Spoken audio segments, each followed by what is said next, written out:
Hey folks, welcome to Beach Office 365, where I bring you the latest and greatest in crypto, DeFi, and passive income. If you're new to the channel, please consider subscribing. Also, if you get anything from this content, I would love it if you could hit that like button. It really goes a long way for me. It helps get this video out to more people. And leave a comment down below. Let me know what you think of this. All right, so there's a new project that I've been looking at past like 2 to 3 weeks, and wasn't sure if I was going to get into it or not. It's kind of similar to Stake Protocol and Drip, of course, and so I wasn't sure if I wanted to get in it. Certainly wasn't sure if I wanted to cover it, but kept reading over everything. And yesterday I was watching it. The price started going up, and I decided, you know what, I'm getting in now or never. I aped into it, and it has just been pumping for the last day and a half. So I wanted to at least bring it to your attention, take a look at it, outline a little bit of the mechanics of it. And if you like it and you have questions about it, please ask down below. And also remember, folks, I'm not a financial advisor. You really have to do your own research. You have to do what's best for you. I'm just someone on YouTube kind of documenting what I'm doing. This is DeFi. Definitely, if you're going to get in this project, make sure it is with risk capital. Do not put in your rent money. So let's quickly take a look. Look at this thing. I mean, this is the price chart of it. I mean, this thing is just pumping. This is a beast. The last time I looked at this, it was, it hadn't even hit $8 yet. And that was, wow, this thing's really moving. So look, with these types of projects, it's going to be very typical that we are going to see a pullback of some kind. What's really interesting about this project, and again, it's still new, so you know it's yet to be determined, but as you can see, when it launched, obviously it had a nice launch, and then it did the normal kind of fade, but this is a very, very light fade, if really any at all, and then boom, we have another pump, and then it does this sort of flat sideways, you know, the crab. And now we're pumping again. It hasn't really had that normal pullback that we see in these projects. And there's a really a potential reason why that is. And it's why I decided that at 619 yesterday, I wasn't going to wait any longer, and I just aped in. And it has a lot to do, I think, with the tokenomics of this. And let me kind of get into this here on why we might not see the typical, you know, kind of crash pullback that we're used to seeing with these projects. Again, that might happen. Probably likely that a version of it will happen, but I want to get into, you know, what could be possibly the reason we've seen a chart that looks like this, because I haven't seen a chart like this in any of the DeFi projects I've been in. This is kind of remarkable. So basically, it's got a great UI. The white paper is extensive. Definitely take a look. This is like a drip or a stake protocol, meaning this is a certificate of deposit. You buy the Furio, the native Furio token, FUR, F-U-R. It is something that is on the Binance Smart Chain, and you use USDC to purchase it. And you can do it right here off of the app. One of the things that I liked about this is that it was super easy to swap out USDC for the FUR token. Like I didn't have to deal with, like, you know, the slippage and adjusting that. I mean, it was so quick, which I thought was great. Usually, you know, you have to, on a new dApp, you got to like put the slippage at like 20% sometimes. This one, it just went right through. The reason why we could be seeing the prices the way that they are, you know, and we'll kind of go over these here, but it's got a variable rewards tokenomics to it, kind of like Stake Protocol, in the sense that it does reward good behavior and penalizes you for bad behavior, because what they're trying to prevent is bad actors from just completely, you know, loading up in the beginning and then just draining the contract and never really giving it a chance to grow. So it's got this variable reward system, right? So it's a unique variable rewards program in order to protect the future of the ecosystem. The system is designed to be fair and encourage positive action, which benefits everyone and the ecosystem going forward. So if you take a look, basically this is a daily ROI platform that you can get up to 2.5% a day, right? When you start out, you're going to be earning 2% a day. Okay. And it's going to be evaluating you over a rolling 28 days, right? So basically every week. And it gives you the outline of what is considered positive participants, neutral participants, and then negative participants. So a positive participant that would be entitled to 2% is someone who is compounding at least four times during the week and claiming 3 times. So that would be 16 compounds throughout a 28-day period. You get 2%. Not bad, right? Someone that's doing the 5-2 or the 6-1 strategy, right? So compounding 5 days or compounding 6 days and then claiming 2 and 1, you're going to be at the 2.25%. Okay, and then to get up to the 2.5%, you need to compound 7 days a week. Now, when you start off, you're at 2%, and I believe this will change after the first. It's either the first 7 days you get evaluated on how you did, or they're going to measure it after the first month. But I believe it's after 7 days. My number in terms of rewards, assuming I'm doing one of the following here, will change. So as long as I'm compounding 4 times, it would stay the same. But if I'm compounding more than that, then the number will go up. Neutral participants. So compounding basically 3.5 times and claiming 3.5 times. So 16 compounds, you're going to stay at that 2%.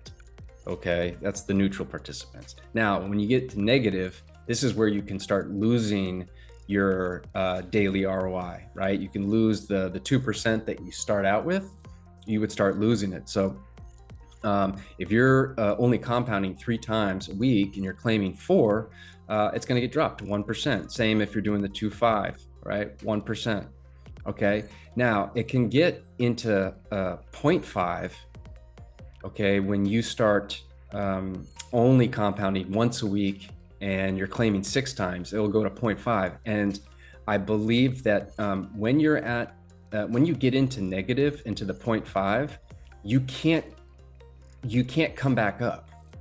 I think at 1% you can come back up, but at the 0.5 you can't come back up. I'll have to double check that. But the point is that although, when you're up in these areas, like 1 week, you may get evaluated and you may get moved from 2% to 2.25 or 2.5. And then the next week you decide you want to claim a bunch of times, it's going to get lowered again, right? And it can go back and forth. But when you're getting into negative behavior and you go below 1%, that's it. It's like, that's the death sentence. You're only going to be eligible for 0.5%.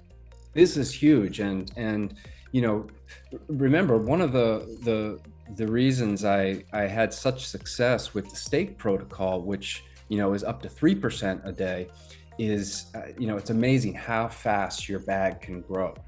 The difference between, what I'm used to with drip in terms of the 1% a day, when you bump it up to, 2 and 3% a day, it makes a huge difference.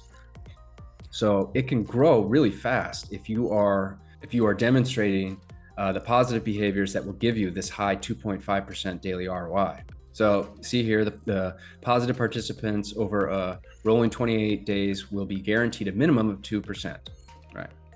Oh yeah, here it is. So negative participants will be penalized, and once you drop to the lower level, you cannot come back up. Beware, the system penalizes bad participants. You have to have been a bad player for a period of time before you are penalized. You will then stay in the project at the lower levels. A straight 7-day claim takes you straight to 0.5% and overrides the 28-day rolling rule. That's huge, right? So if you claim every day for 7 days, forget the 28 days, you immediately go to 0.5 and you can never come back from that. So this is, this has a big part of what we're seeing here. Okay, because people are very much careful. They're on good behavior, right? Especially because it's so new, they're on good behavior. And they're applying a strategy to this. Okay, another thing that I like, right, is this anti-dump tax. So there's an anti-dump mechanics that are in here to protect, a huge dump from occurring. And this is a permanent tax. Okay, any wallet looking to sell the native token FUR, which has no FUR in the vault, will be charged a sales tax of 50%. That's pretty cool. I've never heard of that, right? So if you have claimed your FUR to your wallet and you don't have any FUR left in the vault, meaning you've claimed all of it out of the vault, okay, you're gonna get hit with a 50% tax. Any wallet looking to sell FUR tokens where the sale of tokens is greater than 25% of the number of tokens in the vault will be charged a sales tax of 50%. I mean, all wallets are allowed a max of one sales transaction per day. So this is what it looks like in simplified terms, in terms of this tax. All right, so let's say you have been saving up and claiming your FUR tokens in your MetaMask wallet, and you have 100 of them in there, and you have 0 in the vault. Whether you try and sell one of these or 100 of these, you're gonna get hit with a 50% tax. The other scenario is, let's say you have 100 FUR in your wallet, but you also have 100 in the vault, which is good. You could only sell 1 to 25 FUR to get the regular 10% tax, because anything more than that would be greater than 25% of what you have in the vault. So you really have to be strategic with when you decide to sell, the amount, and you have to make sure that if you want to avoid a high tax rate, you're selling within your means and that you have enough still in the system, and it's only small amounts that you can sell along the way. So this will really ensure that people will stay in the vault, right? That they will always keep a certain amount in the vault at all times. And then going back to the why the one sale transaction per day, technically someone could try and get around the pump and dump tax. If you had 1,000 FUR tokens and put 100 in the vault, you could then just keep selling in batches of 25. This way, it would take 36 days to do so, diminishes any potential price impact, and decentivizes anyone who doesn't want to participate in the ROI. Remember, this is per sales transaction and will have absolutely no impact on good participants. And remember, this is based on a percentage. So the way that you can get into this here, and I'm gonna leave my link, and just like with Drip, there'll be weekly airdrops that I'll be doing if you join. You'd want to get your wallet, MetaMask wallet, and you're on the Binance Smart Chain, but get some USDC. You come right over to the first swap, okay? And you enter, I don't have any in my wallet right now because I used all of it for this, but you would just enter the USDC to FUR and then hit swap. And you can hit this little button and it will directly deposit it for you right into the vault. Like, so once you get your FUR tokens, it just goes directly into the vault. Highly recommend you use that. And then similar to Stake and Drip, you have your balance right here. This is my current reward rate because this is what I just started. I'm considered neutral, and you can compound and claim and deposit, right? Oh, and when you compound, you don't need to pay with USDC. You can pay with BNB. So, that you don't need to hold USDC to pay for any of the gas fees. So anyway, folks, let me know what you think about this. Let me know what you think of Furio. Have you heard about it yet? Do you have questions about it? Let me know in the comments down below. Again, usually we see a pullback with a run the way it's showing, but again, with the kind of tokenomics that are in place, it does cool off. I don't know how much of a dip we're gonna see necessarily. So I'm not suggesting that you just ape right in, but the reason I aped in is because I was waiting for a pullback. I wasn't getting one, and I knew the tokenomics were probably the reason why we weren't seeing any. And I think that, we're in early stages of this, so this could really take off. So yeah, let me know what you think down below. Thank you for tuning in, like, subscribe, and I'll catch you guys on the next one.